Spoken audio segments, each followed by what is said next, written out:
देशमुख. माझ्या मुलगी 16 वर्षाची होती.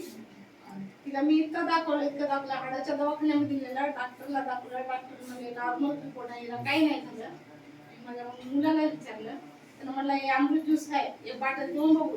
मग 3 बाटल्या घेतल्या तरी म्हणलं मी कशाला हे अमृत ज्यूस आणलंस तू, कशाला त्याला काय फरक पडला.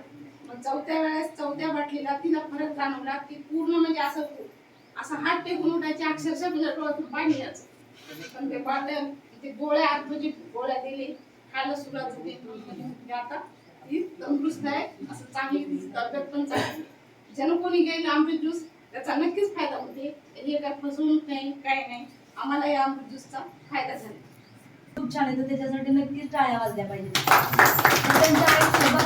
त्यांची आई आणि ती मुलीची आईच म्हणजे त्यांच्या जर मुलीचं जर चांगलं होत असेल, तिची परिस्थिती मी पाहिली, तिला चालता पण येत नव्हती, तर ती आज चालायला लागली. त्यांच्या डोळ्यात का पाणी आलं. आज त्यांची मुलगी जर आजारापणातून नसती बरी झाली, आज ह्यांच्या आशीर्वाद नक्कीच आमच्या पाठीशी राहणार आहे. यांना काही कुठे 100-200 रुपये देऊन इथं आणलेलं नाही.